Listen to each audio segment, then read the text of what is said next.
And we're live.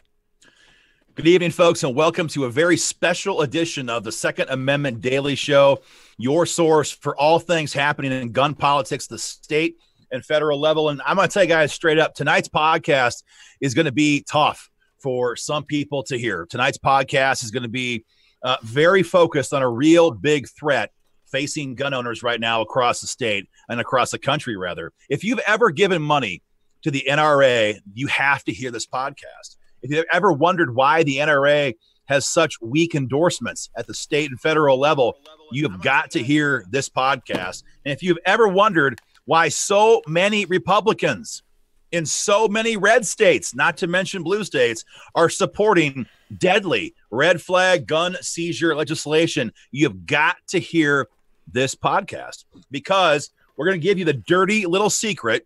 And that is that the NRA is aggressively supporting red flag gun seizure legislation for America. And folks, we're going to prove it with Kris Cox's own words later on tonight. Joined as always by my co-hosts, Patrick Parsons from Georgia Gun Owners down there in the Deep South, warmer than I am, no doubt. Got Chris Dorr, my brother, with Ohio Gun Owners in the office in Beaver Creek, Ohio, and Ben Dorr, my other brother involved in gun politics, up in sunny Minnesota, the offices of Minnesota Gun Rights. How you doing, everybody? You bet. So, again, this is going to be a heck of a show. I mean, I know for some people this may be old news, but I think for a lot of people, guys, I think a lot of people are going to maybe have a hard time with this, or perhaps really wonder if it's really this way. But we all know because we work in state capitals. We got what in this group right here. I work in Missouri. I work in Wisconsin a little bit, but mostly Wyoming, Missouri, Iowa, and there's a lot of red flags issues being talked about in these super red states. I know, Chris, you've been battling this for how long? Yeah, we've been battling since March of this year. We've been battling this thing. With a red state and a red governor pushing red flag gun seizure laws. John Kasich, boo, right? Exactly. A lot of people in Georgia, I know, talking about this or have been during session. Of course, Socialist Stacey Abrams would have happily signed this law into this bill into law if she had a chance. In Minnesota, how many bill drafts have you guys had up there when it comes to red flag gun seizure legislation? Several in each chamber every time. Every year. So, guys, the purpose of this podcast, this will be the definitive video that you have to see about red flag gun seizure laws. We're gonna break this down again, what exactly we're talking about, and more importantly, the NRA's public support for these bills. Because here's how politics works. When you have a hardened anti-gun Democrat introduce a bill like this, you assume it's dead. And a lot of times it will be in a red state. But what's happening now more and more and more is Republicans introduce a bill that is, quote unquote, a little bit better. And that's how it's passing in states. Again, red states like Florida this year. Republican governor in Illinois signed it this year. Republican Governor Mitch Daniels a couple of years ago in Indiana signed this bill because the NRA is supporting this. We're going to break this down. That is the purpose of tonight's podcast. Anything, guys, we should add before we get going on this? Don't think so. We got a lot of people from Minnesota checking on tonight. Guys, we just talked about red flags tonight, and I think I said that I think red flags is probably the most bipartisan gun control initiative that we've ever seen. You know, it's hard sometimes to get some Republicans to vote for universal background checks. Sometimes, not in Minnesota though, I'll say that. But as far as red flags goes, it's a bipartisan issue. Everybody wants this gun control. And one thing I'd like to throw in here is that this is an issue that is not going away anytime soon. This is an issue that the gun control organizations, the gun confiscation organizations, they are all coalescing around this thing as the issue that they are going to use to drive through and break and get the camel's nose under the wall of the tent, because they have perceived such weakness in states all across America. So Absolutely. This is the issue facing gun owners for the foreseeable future. If you're in Iowa, you've been hearing from us for quite some time. Republican Speaker Pro Tem Matt Winchell pushing this bill. If you're watching in Wyoming with Wyoming gun owners, it is outgoing Governor Meade, Republican Governor Meade, who had sent his own staff to Colorado to sit with anti-gun legislators in Colorado to talk about how to draft this bill for Wyoming. So anywhere you are watching this video, I can assure you there are Republicans in your state right now talking about passing this bill in 2019. And that is the purpose of this video here. Go ahead, Patrick. Yeah, guys. Yeah, I mean, just from a Georgia perspective, guys, I want everybody out here from Georgia, and I see y'all on there right now. We have never actually seen a red flag bill introduced at the Capitol in Atlanta. All the other guys that are on here tonight have fought them and seen them in their legislatures. We have never seen one. We will see one in January, and that is why, as Aaron led the show with, it's fact, and you're going to see the videos tonight of the NRA supporting red flag laws. So all of y'all out there, this is probably the most important Second Amendment video that you will see this year. So share this far and wide and get it out. You know, I'm already seeing some comments. If the NRA backs this, they will not get another cent from me. Butch says, get away from the NRA. This kind of crap is why I support local state groups like GGO. And on and on. Ellie says never remember the NRA. So anyways, go ahead, Aaron. I want to get to the videos here in a little bit. So we'll get to those here in a little while. Yeah, go ahead, Aaron. We're doing that. I think first it's important that we kind of set the stage. Yes. And remind ourselves where we are as a gun rights movement, because we all remember the era of Barack Obama. It wasn't that long ago. We all know what it was like to look at your AR-15 every day and wonder, is this the day I have to choose between becoming an outlaw or giving up my guns? The guy came after everything: AR-15s, magazines, universal gun registration, the entire thing. It was a war from day one to the end of his 8 years. And we fought like dogs at the state level, at the federal level, and gun owners across the country gave an unprecedented level of money to the NRA to help stop Barack Obama. And everybody did so because we were scared. We should have been scared. The guy was doing everything he could. And I think we all remember how much support gun owners gave to make sure we did not have President Hillary Clinton. I mean, I thank God every morning when I wake up that I do not have President Hillary Clinton. Yes. And gun owners bled out. You guys watching this podcast, you gave a fortune to ensure we did not have President Hillary Clinton, and to ensure that we had Republican-controlled pro-gun leaders in the House and Senate in Washington, D.C. And so we all woke up on election. Well, I never went to bed on election night. I couldn't get away from watching. I didn't either. But we all watched the news break then, 2:00 in the morning, that President Trump had won, and we had a Republican House, Republican Senate. And so for the first time in a while, we now had a chance to go on offense. And everybody woke up on November 7, and we're like, what is this new environment? We can actually, as gun owners, we can breathe a little bit. All of you folks like me who were so concerned for all those years, we could breathe, right? We could breathe because Trump won and we had Republicans in control. And I know we all thought we could maybe dare to dream. Could we go on offense? Could we possibly go on offense in Washington? An offense for most everybody, and myself included, was the idea of a national reciprocity bill. I mean, it would be nice to use my Ohio CHL or my Minnesota CHL or one of my CHLs to be able to go into another state where I don't have it and just get national reciprocity. That's what offense looked like. That was the first thing I thought of when I woke up. Aaron, I think it was on November 9. Not on November 7th. Oh, I'm on the wrong cycle. You're right, November 9. Not bad. Yeah, that's right. But a national reciprocity. That was the offense. I think that was tops on every gun owner's mind. Everybody's mind. National reciprocity. That's the big push. Everybody knows it. And so we've had 2 years now. 2 years and a couple days. 2 years and a month. 2 years and a month today since that day. And we had a chance to go on offense. And what happened? What happened? Gun owners have to ask the question, what did we get for our money? Exactly. What happened in Washington, D.C.?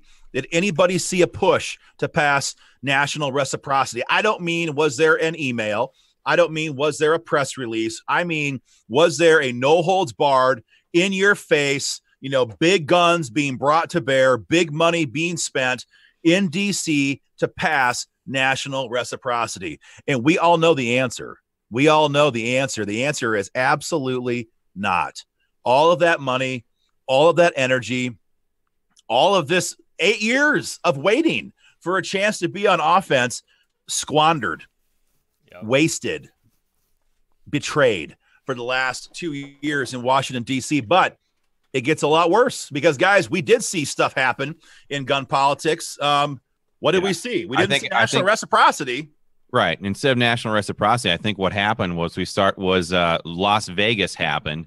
And that was literally the little spark that set off a gun control bomb that only exacerbated after the Sutherland Springs, Texas shooting, and then it went into the Parkland, Florida shooting. But then we saw them roll over on bump stocks.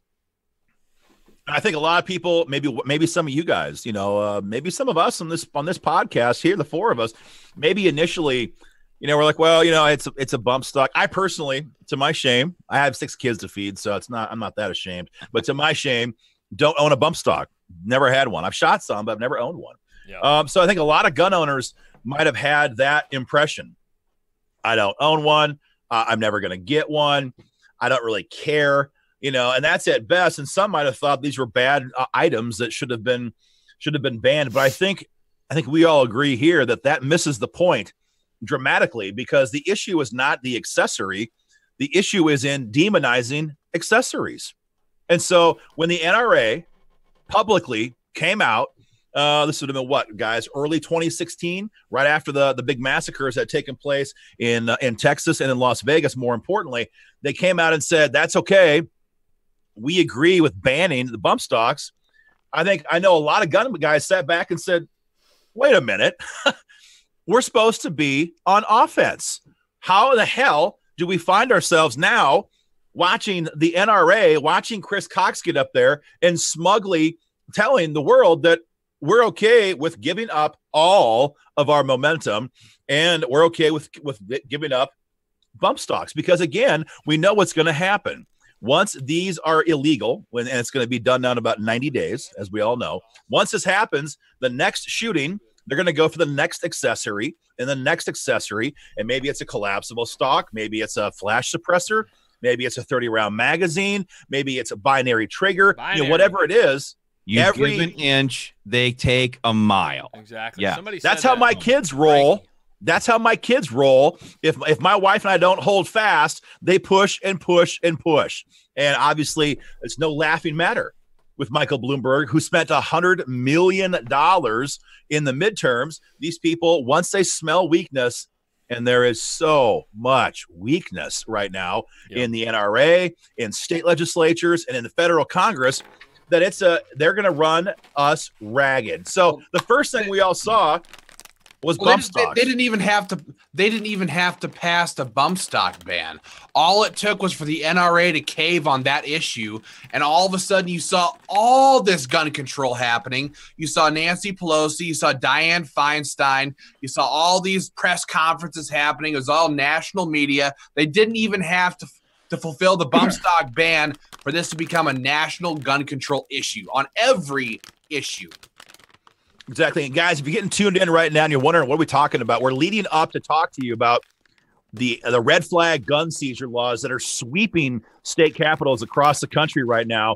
And the reason for it is because the NRA is openly, and we're going to show you videos here in a few minutes, openly backing these at the federal and state level. So first we have bump stocks, but that wasn't it.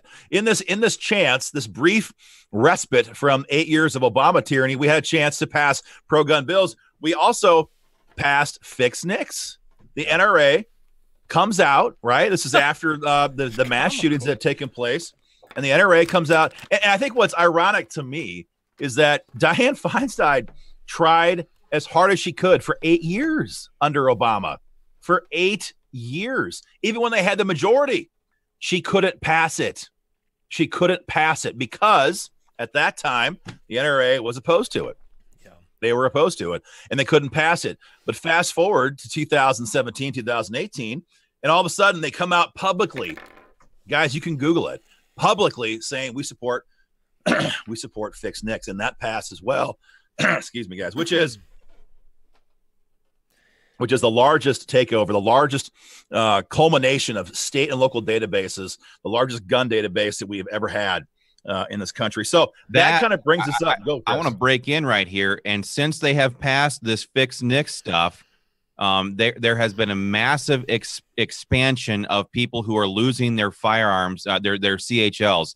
You guys can read all about it. Just Google it. There's I think there was like 900 people now in the state of Florida because they're dumping all kinds of databases into this thing. If people were convicted as a teenager for pot, this stuff is getting rolled into here now, and people are getting notified. Turn in your CHLs. Yep. So, people are actually losing their firearms permits now because of fixed NICS. People who are law-abiding citizens who've been carrying firearms for years. What I always find so funny, going back just a little bit, is freaking Wayne LaPierre and all these guys at the NRA during the presidential election, and I know we touched on this, but they were puffing their chests out, da-da-da-da-da-da, and then you literally, it's just 2 years later. I mean, just that soon, those guys totally flipped. You know what I'm saying? And, John, what made me think of it was John Chandler, this guy on our comments. He said the NRA is one of the original gun control organizations, and we're seeing that right now. That's what he said. So, they ask for your money during election season, and then they turn on you once they're safely in. But again, guys, our primary focus here is the Red Flag Gun Seizure fight, which is happening right now across the country. So, again, that's kind of where we've been. We had 8 years of tyranny, 8 years of terror, 8 years of giving the NRA tons of money, a brief time there, again, to ensure we did not have President Hillary Clinton. And we all thought now is our chance to go on offense in 2017, 2018. We lost it all. We lost on fixed NICS. We lost on bump stocks. And now, earlier this year in 2018, the Parkland, Florida shooting happened, of course. Was it February? Was it Valentine's Day? Is that correct? Yep. In February of this year. And the NRA came out within a matter of weeks. Kris Cox came out with his video and demanded, arrogantly, smugly, stood there and demanded that Congress pass a federal red flag gun seizure bill. Before we discuss the clips, we got to break this down one last time. Kris, do you want to go through a very careful nuance, or should somebody else who has time? And guys, if you wonder why we're all fidgeting here, we're watching and trying to look at our comments and talk to you people, all of our state groups. We have folks watching in Wisconsin. And boy, if you're in Wisconsin, guys, get ready for a throwdown. Tony Evers is going to deliver hellfire for Bloomberg in Madison. That was a random sidetrack. So we're all watching our comments and trying to respond to our members. Yeah, so we've got some trolls on here. I want to make sure you guys all stick with us here. Troll alert. As long as you can, because we're going to get to these videos here very shortly. We want you to see this stuff from their mouths. We're not just making this stuff up. We have video proof. We want to show this to you guys so you guys are armed with the truth and you can go out and better fight for your own Second Amendment freedoms. But I think Aaron had asked me to kind of give an overall now of what we got to break down red flags so everybody knows. Everybody's asking what we're talking about. Yeah, okay. Everybody in Georgia is asking. Red flags gun confiscation is what we're talking about here, and I'm gonna break it down for you a little bit. There's different variations of what red flags gun confiscation orders are. Like Aaron talked about a few minutes ago, they usually introduce the worst version and then they pare it back, hoping to get that version passed. So quite simply, it is the idea that somebody, your girlfriend, a boyfriend, your aunt, or something like that can go. School teachers, nurses, all kinds of people. Yeah, mental health professionals, counselors, school teachers in some cases, that they can petition a court to have somebody else's firearms taken away from them.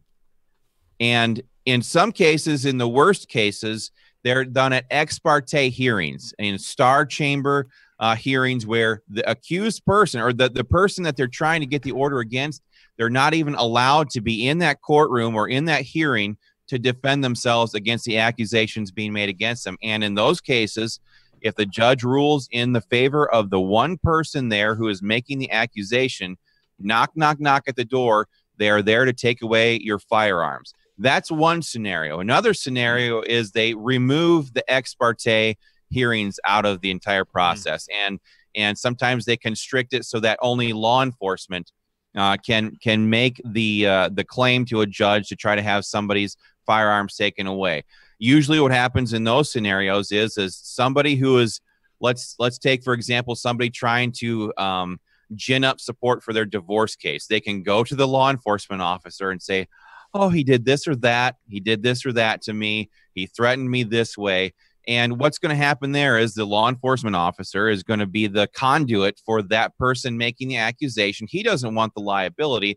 They'll go to the judge and they will still get the court order to take your firearms away from you. And understand, there has been no charges filed against you. There has been no court. There's been no hearing where you're able, sometimes where you're able to defend yourself. There's been no conviction. There's no conviction, and you're having your firearms taken away from you. That is kind of the basis of what Red Flag's gun confiscation is. It is the destruction of due process, and it's a complete bastardization of that idea. Where the very idea as Americans we cherish the concept of innocent until proven guilty. It's what our country was founded on.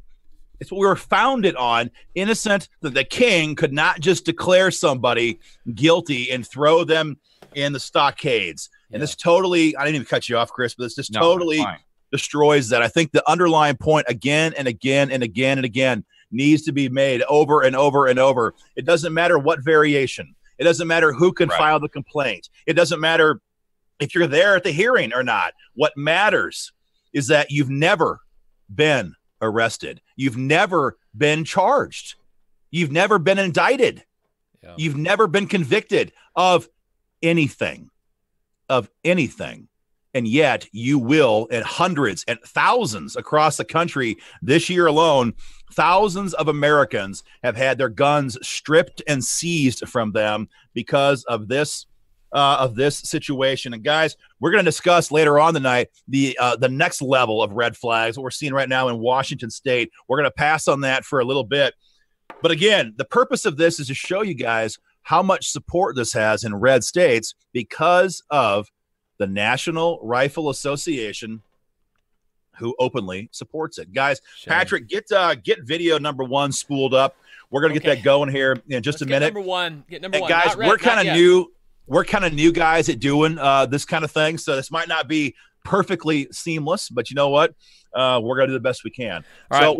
What you're going to see here before we even get into it is Kris Cox, the head of NRA ILA. This runs their entire political program, giving this verbose, tough guy, very stiff-jawed, with very, patriotic music in the background, appeal to Congress and to the members of the NRA, asking them to support red flag gun seizure laws at the federal level in Washington, D.C.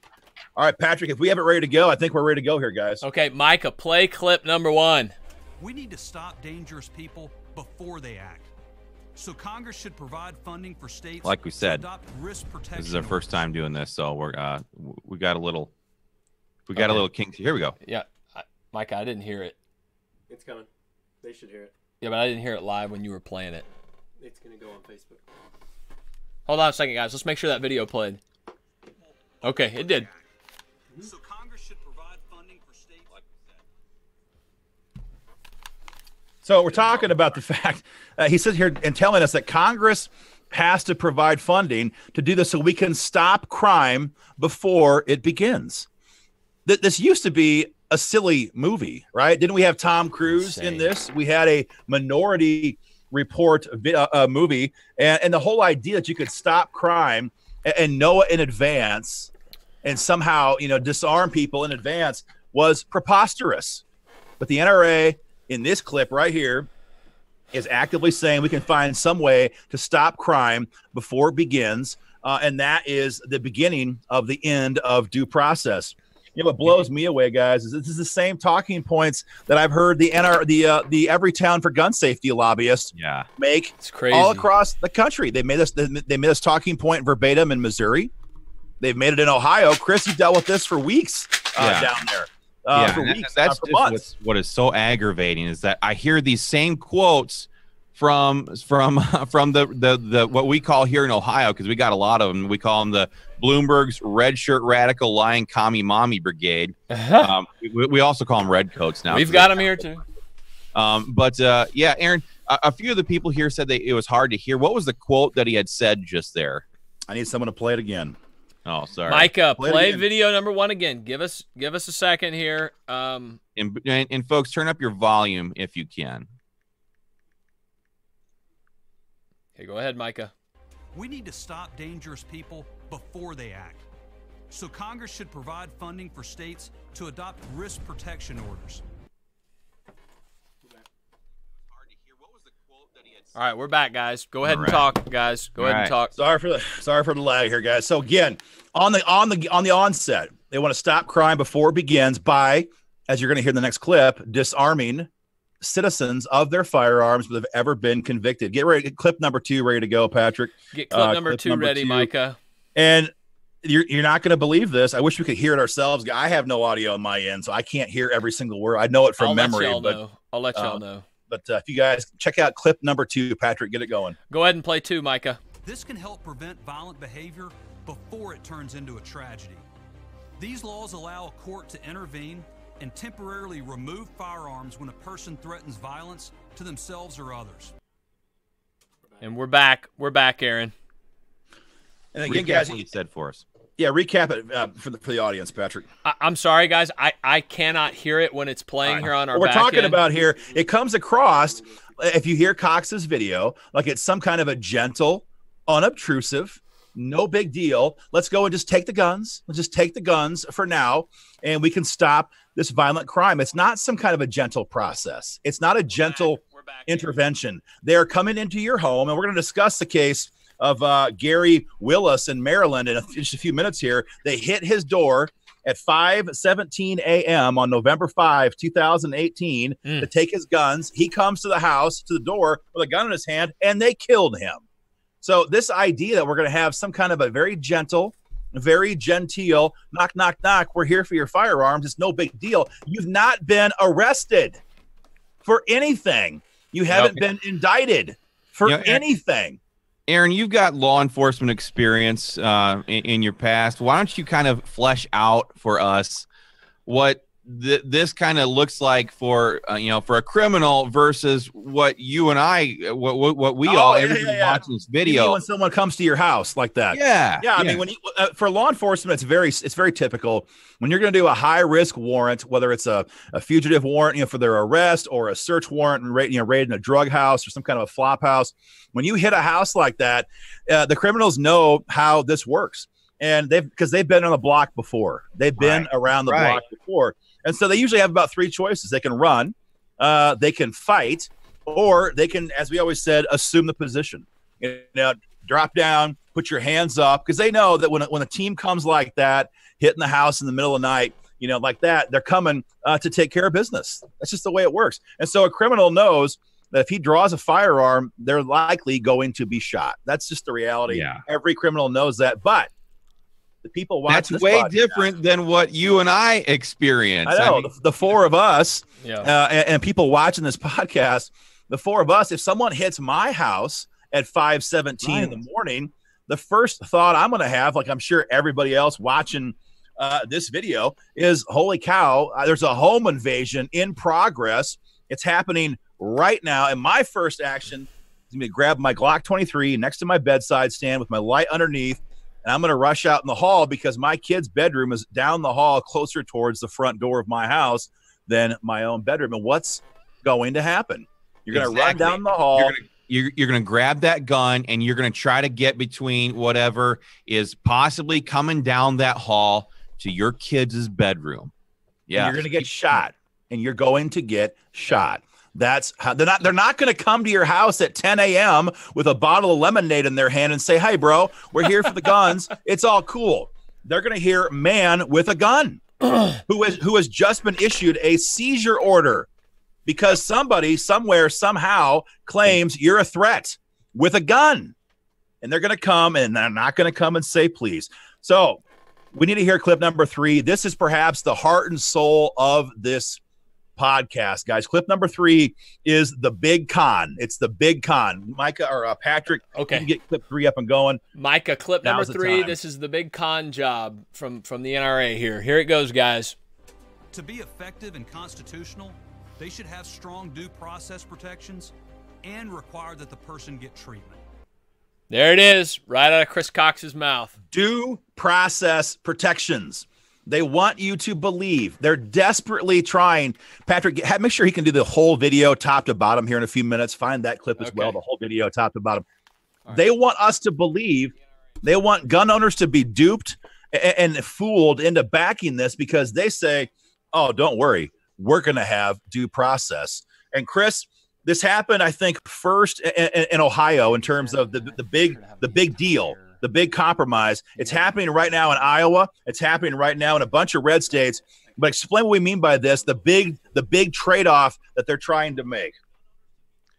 I'm sorry. I was moderating some comments over here. You're going to have to. What we're talking about here, guys, what they're doing is they're saying that because they take out the ex parte hearing, because they take out the ex parte portion of the bill, that all of a sudden that guarantees due process. In other words, if you're allowed to be at the hearing, well, then that's okay.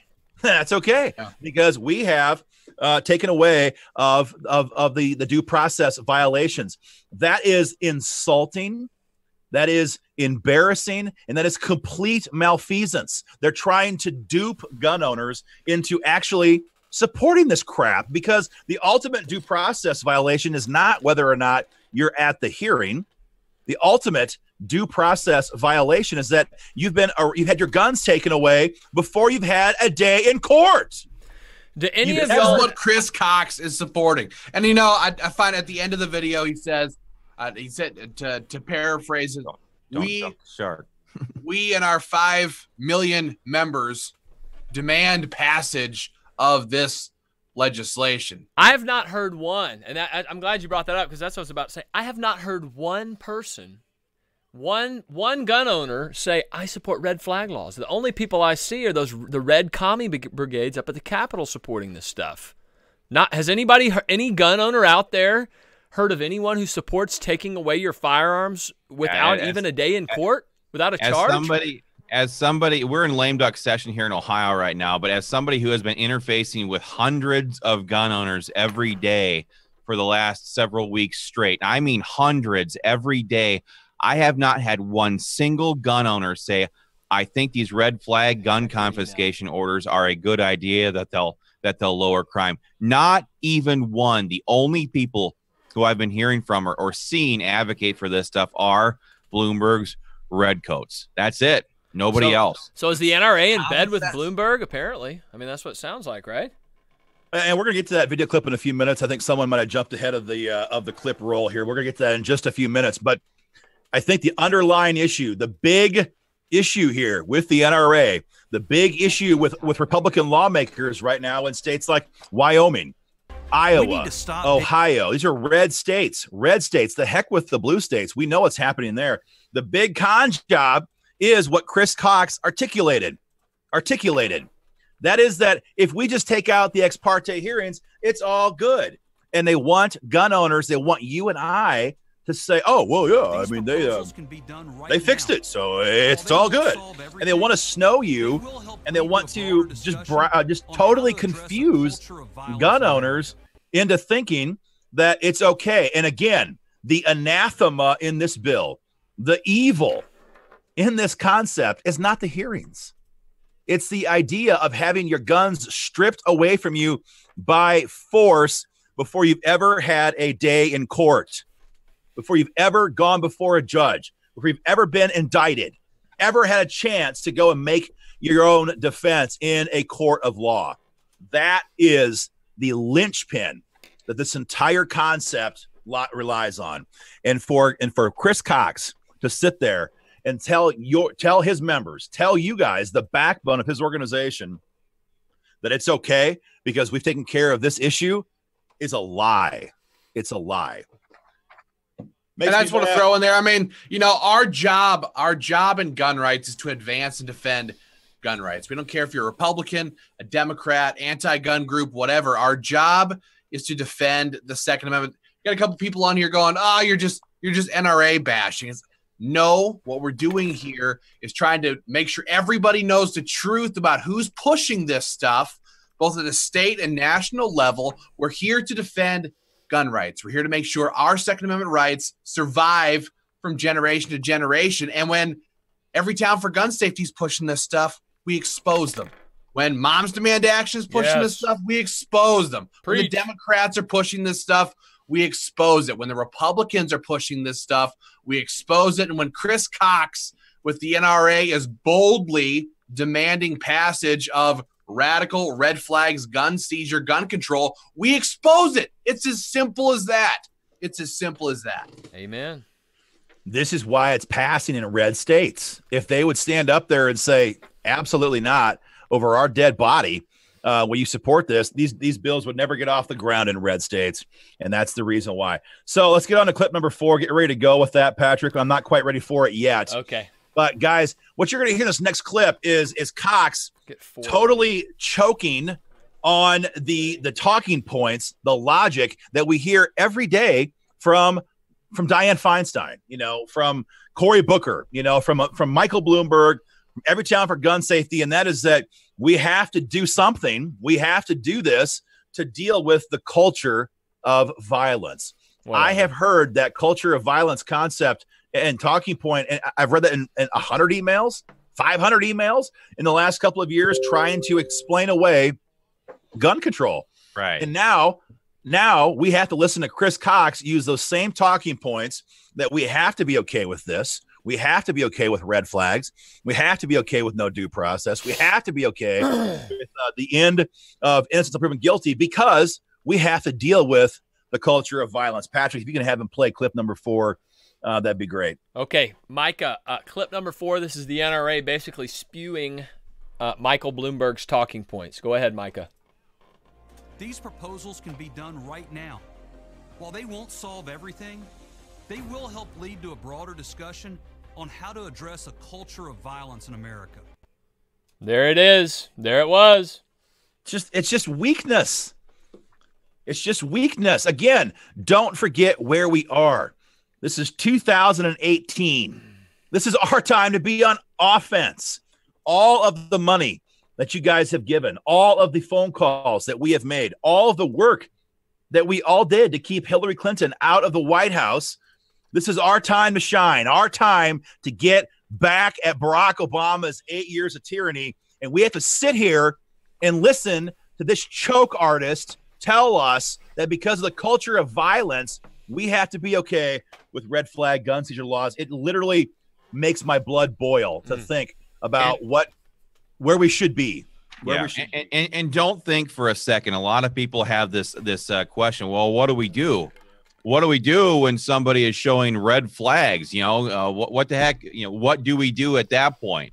Well, every state in America has laws already on the books that allow them where there are legitimate threats, where there can be evidence shown for them to go in and make that and make an arrest and take the guns away from that person. It happened here just a couple of months ago here in Ohio, where a couple of teenagers at 10 o'clock at night were making some threats, and under existing law, within 4 hours, their local county sheriff was able to do a quick investigation, and by 2 o'clock in the morning, that next morning, 4 hours later, those two kids were in jail. The firearms were in the sheriff's custody under existing laws. there has to be a burden of proof, a level of evidence that they have to achieve before they're allowed to do that. They cannot just do this on people's word. So existing law covers for this. That's the way it is in any state in America, under terroristic threats laws, under attempted assault, stalking, all kinds of laws exist. And we probably should have clarified that in case it's not obvious that we're not advocating for criminally insane people to be carrying firearms. That's why we fight for gun rights, so we can drop that person dead in the shopping mall with her out there with her wife and kids. But Kris nailed it. I mean, every state has a construct in effect to go out there and arrest these people. You can detain them. We want officers to detain them. That's called a criminal investigation. I hear that. Sorry, Aaron. I hear that more than anything else. And obviously, we don't support virtually any of the gun laws out there, but I hear that more than anything else is like enforce laws that are already on the books. Yes. You know. Right. Yes. Well, don't forget that the shooter in Florida was called in, but the local police were at his door 39 times in the couple years leading up to the shooting in Florida. The FBI, he had been turned into the FBI for making terroristic threats many times. The laws were on the books to stop him, and it didn't happen. Hey, I've got a killer comment in my Georgia gun owners comment section. Rick says, "I own my dream home in Florida, but I'm moving back to Wyoming over the red flag issue." He's gone, heading back to Wyoming. From sunny South Florida back out to Wyoming. What's his name? He's in Georgia, so you may not see him, but Rick, you should make sure and hook up with Wyoming gun owners. And more importantly, get a hold of Senator Anthony Bouchard. He is the guy in Cheyenne who was opposing this and exposed Governor Meade for his efforts to do this in 2018. So you want to make sure and get involved in that. I think some people are also I'm reading comments for the very first time. I have not had any time to watch my pages, so you trolls are going to get yours here in a little bit. But I'm getting this question over and over. Well, it's only a temporary seizure. It's only a temporary seizure. Look, there is no such thing as a temporary suspension of our constitutional rights. No. There is no such thing as a temporary destruction of innocent until proven guilty. First of all, it's usually a 6 month to a year long temporary hold. And some of them have automatic renewals built right into them unless that person has disproven the original accusation in the meantime. Does anybody out there actually believe that once you get on a list, you ever get off? Yeah, exactly. For the folks in Missouri, we did a breakdown of Senate Bill 42 an hour ago in Missouri, and we showed the folks down there that the court on their own motion, having never heard from the petitioner, can automatically extend that seizure order based on their own idea of what the situation is. So whether or not the petitioner ever asks for it again, that's it. So there's no way in which a gun owner should be sitting here thinking, well, it's only temporary. That's only going to get worse. The last clip we have before the whole thing is done is going to it's Chris Cox's best effort to have all of us stand up there and snap to attention, and patriotic music comes into play. We put our heart in our chest and we stand there and say, well, yeah, I support that too. It's a shameless, ridiculous effort to make us, all of us grassroots gun owners out there think, well, yeah, I can support this too. You guys can play clip number 5, Patrick. That's the last clip here. Micah, get number 5 teed up. Are we ready to go? Yep. Okay. All right, let's do it.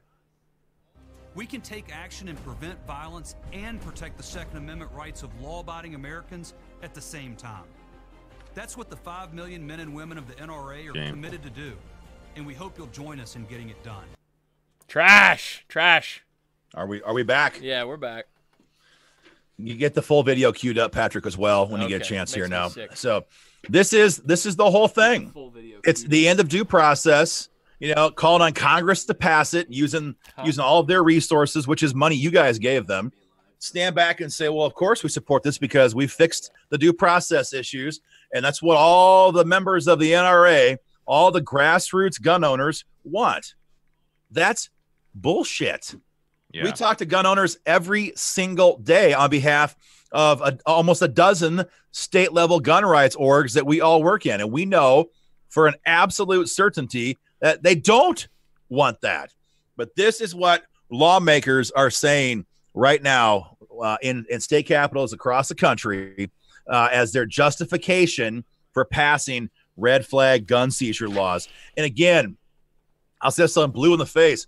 We can't forget the 30,000-foot view. This was our time to be on offense.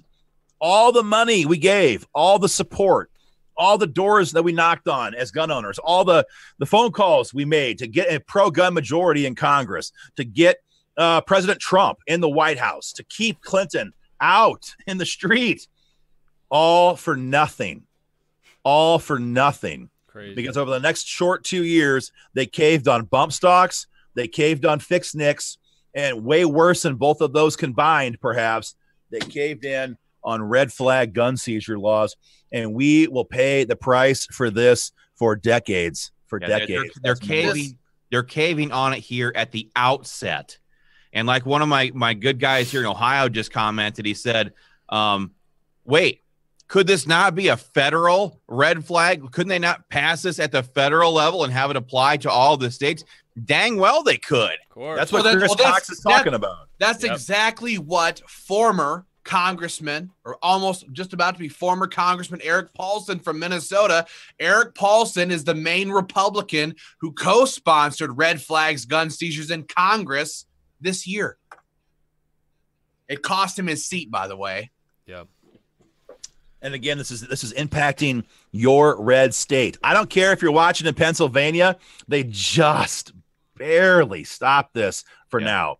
I don't care if you're watching in Iowa. Representative Matt Winchell, Speaker Pro Tem, he runs the Iowa House. All over Iowa press saying he's going to do it, and he's going to fix due process and get it done. He's taking the talking points verbatim from Kris Cox. I don't care if you're watching in Ohio, at least until Kasich is gone. That's been a big issue in Ohio. Whatever John red Kasich. state you're in, Wyoming. I mean, This is a Longmire country. Think about this. Matt Mead literally sending his staff to Colorado. And everybody who's in Wyoming, we all know how this works out there. They hate people in Colorado because it's Colorado people who've come into Wyoming who've helped to ruin some of the best aspects of Wyoming. I was out there all session. I get that. Send his staff to Colorado to learn how to draft red flags. So if you're in a red state, this is being talked about in your state by your Republican leaders. If you're in a blue state, this is going to be a major fight in 2019. You had better believe it.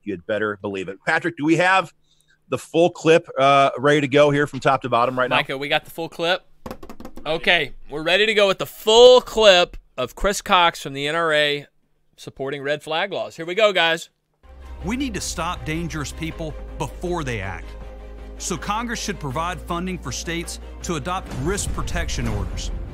This can help prevent violent behavior before it turns into a tragedy.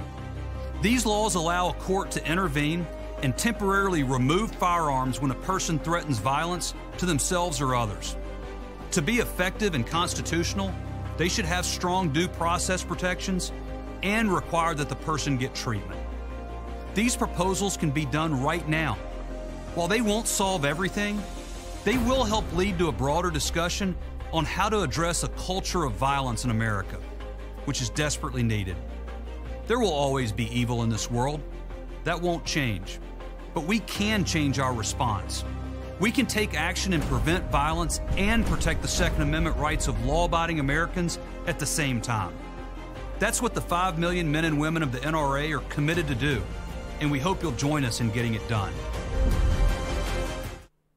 Well, there was old Kris right there, guys, talking about his support for red flag laws, right in his own words. Don't believe us? Watch the video. Yeah, they cue the music. Yeah. They have the patriotic, the blue banner waving in the background, and you got Old Glory pretty much sitting there just waving in the amber sunset.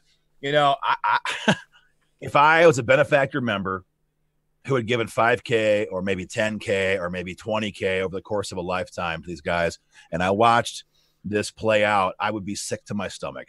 And I know hundreds of gun owners across Missouri and across Iowa and across Wyoming right now who are livid and asking themselves, why? Why have we given so much money? And if they're not going to fight for us, what are they doing? What are they doing? And we haven't even gun owners.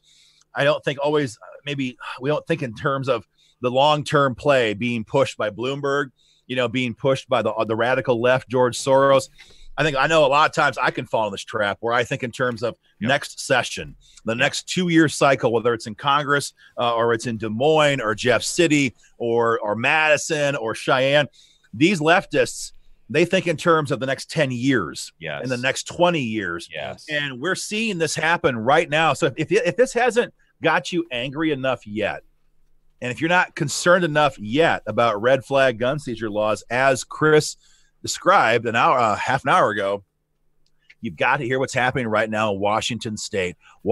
State. Let me just jump in here for just a minute. If you guys are watching this in Ohio, we've been talking about this until we're blue in the face as we've fought this, I might say successfully, as today was the last day they could pass this garbage out under this General Assembly. So you guys rock in Ohio. We killed this thing this year, but we have been saying and beating the bush here in Ohio all year long that this is a framework bill. They are desperate to get any version of this passed that they possibly can. And you can go back and look at videos that we have shot here back in March and in April. I'll say this exact quote. This is a framework bill so that they can get this original version passed in whatever version they can get, and so that they can expand on it in any future legislature. God forbid a school shooting ever happen here in Ohio, but any crisis that comes up in the future, they can build off of the framework they passed. Aaron, take it away about Washington State. Washington State passed this bill in 2016. So I said 10 years, think 2, okay? We're not talking about a 10-year build up here, think 2 years. So late last week, the news broke in Washington State that Bloomberg-funded activists, some of the survivors of previous shootings, that means David Hogg and idiots like that, the ACLU and all these other stakeholders who hate freedom, hate gun owners, hate the Second Amendment, have convened together to discuss how can we improve, how can we expand protections under our red flag gun seizure law. And they're literally talking about now taking and applying red flag gun seizure ordinances to juveniles. Insane, man. To juveniles. But listen to what this means. Yeah, it gets worse. Johnny's 10 years old, all right? Johnny doesn't own an AR-15. He doesn't have a Glock 9. He doesn't have a BB gun. He doesn't have a BB gun. I'm sure he can't in Washington State. No way. So he has no guns. So what does it matter then? Why we hit him with a red flag? Because they want to come to your home. They want to come to your home and take your guns away because Johnny, they think, may be a threat. And they literally said some of the concerns they have can be based on aggressive staring. Aggressive staring. Give him a pill for that. Give him a shot. I stared at the clock aggressively every day at 2:45, waiting to get the hell out. I was staring aggressively at some legislators today as they were watering down a pro-gun bill. Yes. So aggressive staring from your 10-year-old, literally your 8-year-old, your 6-year-old, whatever. If your 14-year-old gets involved in a fight because somebody attacks him in a hallway, guys, this happens every single day in public schools in every single state. Fights, gang violence, all kinds of serious crime. If your child fights back, if somebody attacks his sister in the parking lot, maybe I'm a chauvinist, but I would go and fight to defend somebody who's being attacked. That would constitute him being a threat to himself or somebody else.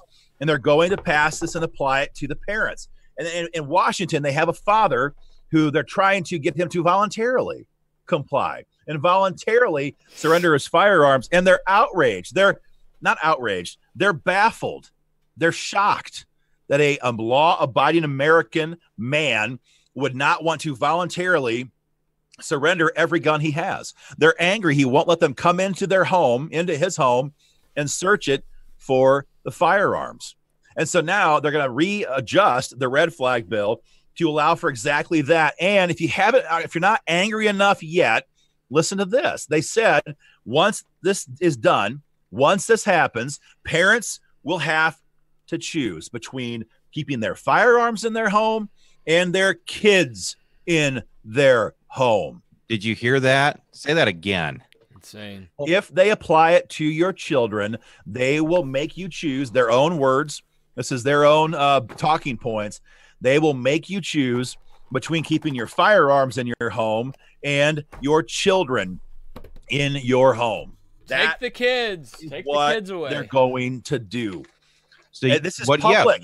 So literally, what do you want more? Do you want your Second Amendment freedoms, or do you want custody of your children? That's the ludicrous. That's where they want to go with this stuff. That's why we call this a framework bill. They want to build off of that. They want to pass gun control by declaration rather than adjudication.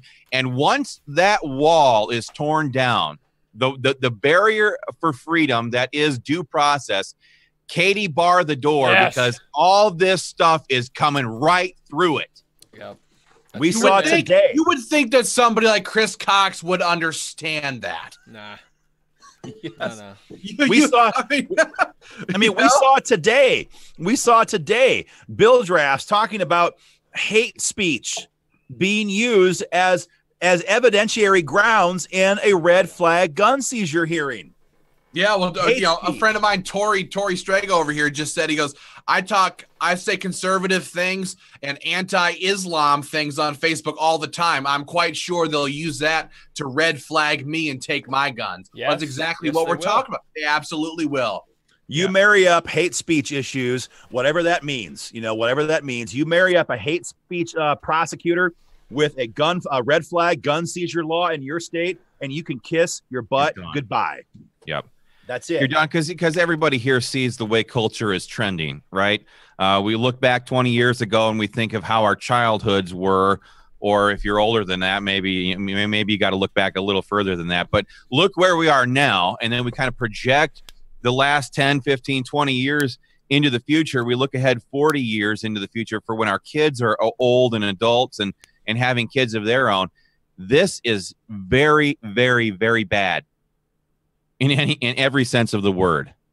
And it's why we need the most, for the love of God, if there was ever a need for the NRA to wade in heavy, if there was ever a need for them to bring all of their political guns to bear, if there was ever a need for the NRA to spend a portion of their $400 million plus budget to help stop this effort, whether it's in Congress or state capitals, if there was ever a time that we need them to stand up there and throw down, it's now. What the hell are they doing with $400 million a year that we're seeing bump stocks get stricken down? We're seeing fixed NICS expansions. We are seeing red flags, endorsements here and advocacy. Where the hell is the money going, that $400 million a year, if it's not going to try to expand? If it's not going to try to expand national reciprocity, where's it going? Yeah. I think we know where it's going. I think Ben has given me some numbers earlier today. Ben, you gave me some numbers, didn't you, on old Mr. LaPierre and what he's getting out of this every year. Look, we don't begrudge someone getting paid. Don't tell me this is going to make me feel uncomfortable. How many millions? Which part? Before we even say it, we don't begrudge someone getting paid, but you got to do the job. You got to do the job. Ben, what did you say he's getting paid? Wayne LaPierre. I can hardly make the words come out of my mouth. $5.1 million. $5 million, man. What's the basic membership cost? I wonder what, $25, $30. What's $5.1 million divided by $30? How many people are giving memberships to fund that portion alone? Do it. I'm curious. And that's what we know of. That's what we know of, right? 5.1 million, that was 2015, I think you said, right? But that was 2015. Yeah. So that was 3 years ago. That was 3 years ago. So who knows? Who knows what's going on with this right now? I mean, I know we pulled some other numbers because I was curious about how many, Kris. What is it? If a membership is $30, here's the number right here: 170,000 people. Dear Lord, have to give 170,000 Americans have to buy a membership to pay Wayne LaPierre's salary. How many for Kris Cox? That's what I really want to know about. How many for Kris Cox? I'm not sure we have numbers on that. It was certainly in the low millions range. I mean, Marion Hammer alone, Marion Hammer, past president, the Hammer down there in Florida, where all of this got its momentum this year because 67 A-rated Republicans were given a green light. Yeah. Given a green light to pass it. They passed it this year. Marion Hammer, $203,000. $203,000 to stand back and say, all right, you guys can do whatever the heck you want. And, the anger that I have at the state level is intense because it should be in D.C. as well. But because what they do in Florida, what they do in Iowa, what they do anywhere echoes in other states. Right. I know Ben told me this, that this year in Minnesota, they had lawmakers saying, well, why shouldn't we expand some of these Senator Ron Latz talking about why can't we expand red flags here to Minnesota after he's a Democrat. Here this year, John Kasich in his presser when he was trying to force the legislature to pass this stuff, he's like, we need to get this passed here so that we can send a big message across America that a red state, Ohio, a red state, passed this into law. That's what they asked. That's what they asked in Minnesota verbatim. If they can do it in red Florida, why can't we do it here in blue? Purple, whatever, blue. Well, now it's all blue. In blue, Minnesota. So, like I say, it's what we do in state capitals echoes across the. I think of that stupid quote from what was that movie with Russell Crowe? What you do in life echoes in eternity, and what they did not do in Tallahassee echoes in Des Moines. Yep. And it's echoing in Columbus. And it's echoing in St. Paul. And it's echoing in Cheyenne. And I guarantee it's echoing in your state capital, wherever you're watching this video at. And for that, 170,000 people pay a basic membership every year just for Wayne. Plus you've got Cox. Plus you've got dozens and dozens and dozens and dozens and dozens of guys who are at the 300,000 level plus. Oh, it's more than that. More that, or whatever. It's like 500 or 600 grand. If that's not DC swamp crap, I don't know what is.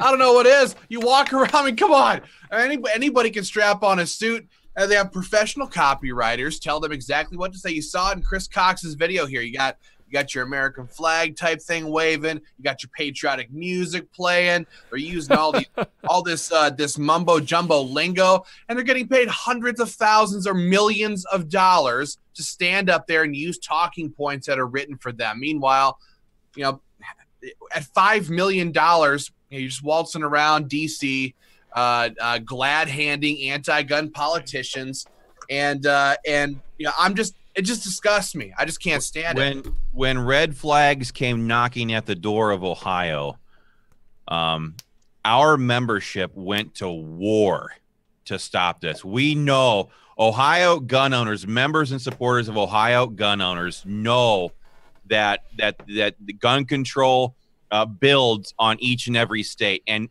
our membership went to war. They said, hell no, in no way, shape, or form are we going to roll over and let Ohio become the next state to do that.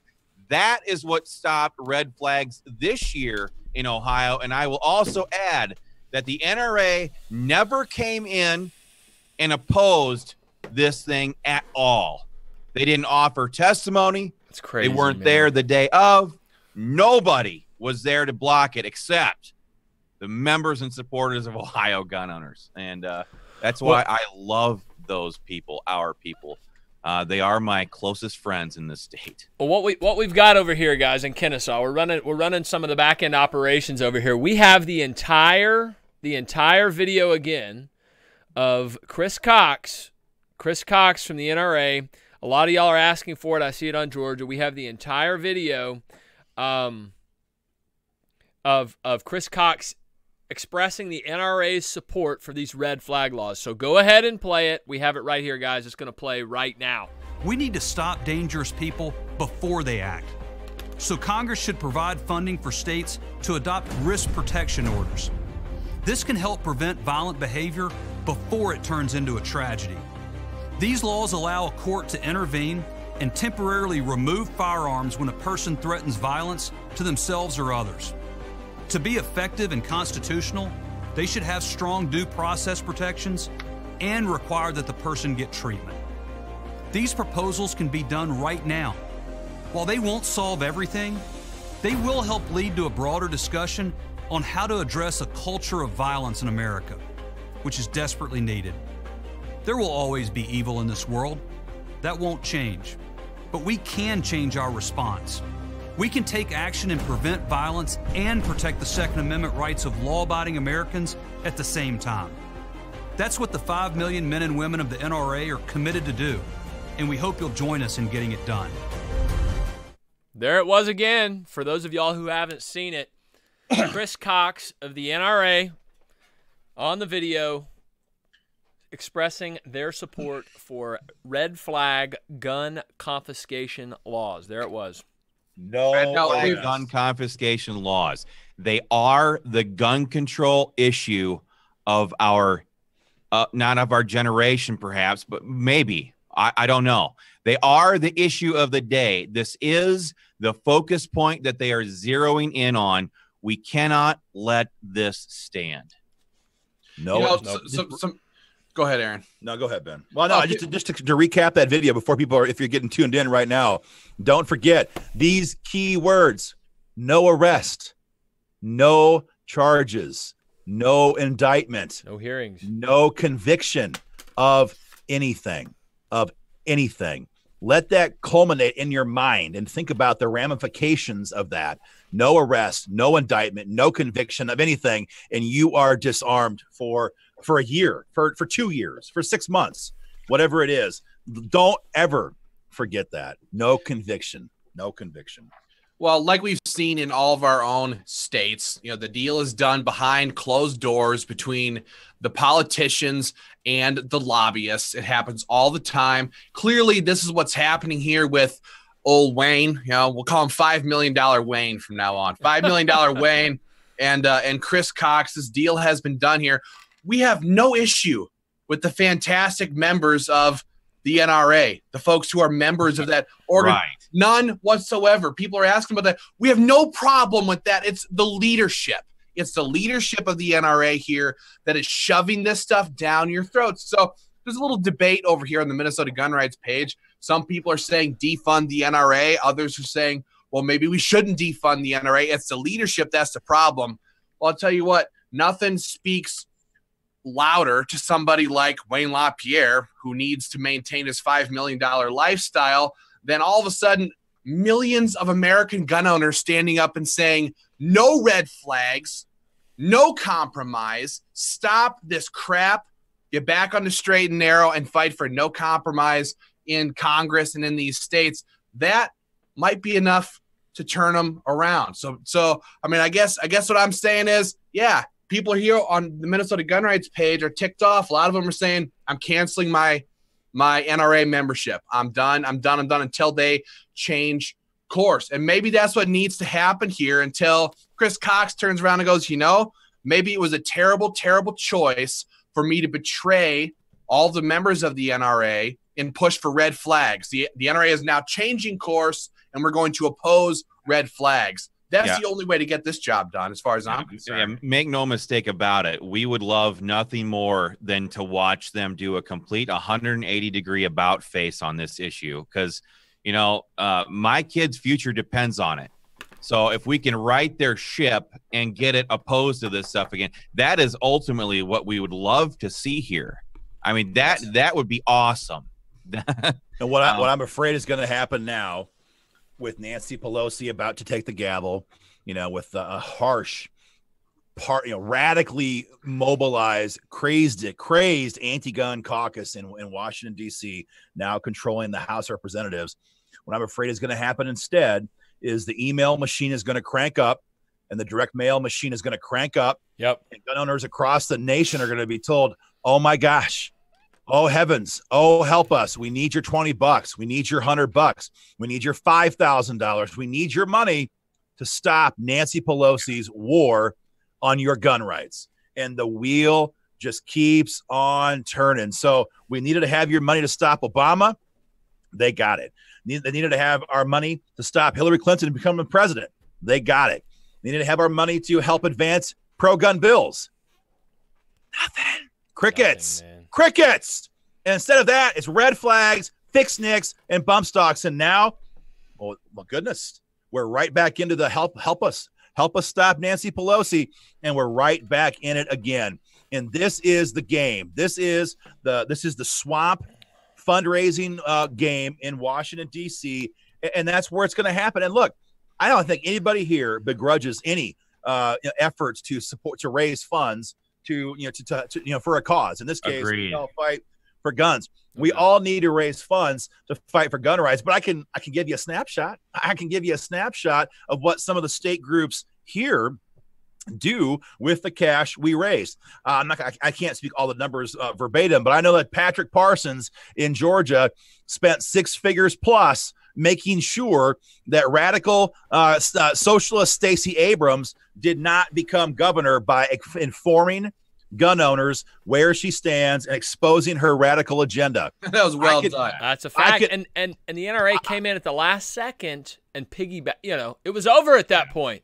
I can say for a fact that in Ohio, Kris's membership spent probably damn near 6 figures as well as a new organization stopping John Kasich's radical attack on the Second Amendment. I can say with certainty that in Iowa, the members of Iowa gun owners shelled out over $150,000 in just 6 weeks to take out people like Mike Gronstall, Steve Sodders, and gut the anti-gun Senate leadership that was controlled at that time by anti-gun Democrats. I can tell you for a fact that the members of Wyoming gun owners and the money that they gave to WIGO was used to hammer through perhaps the nation's leading Stand Your Ground law bill just 6 months ago in March of 2018. I can tell you for a fact that when the Missouri Firearms Coalition raises money from their members, they use that to hammer through what was, at that time, in late 2016, the largest gun rights bill at the state level in American history. Man. Stand Your Ground law, constitutional carry, castle doctrine cleanup, lifetime permits, and on it goes. So the organizations here deliver the goods.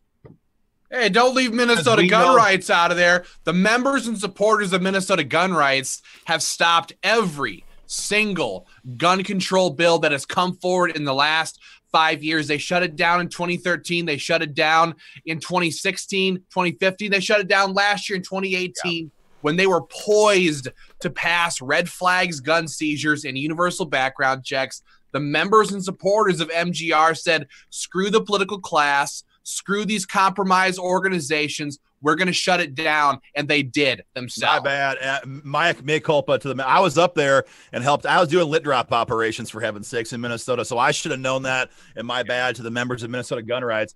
Yeah. These organizations deliver. Yes. These organizations fight like dogs. These organizations will attack anybody in any party, in anywhere, who tries to cut a deal that attacks gun owners. And this is why it's unconscionable to us, to me, to all 4 of us, I know that, to consider that they would take this kind of cash and do nothing more than that to pass red flag gun seizures. Guys, that's the whole story. That's the whole ball game.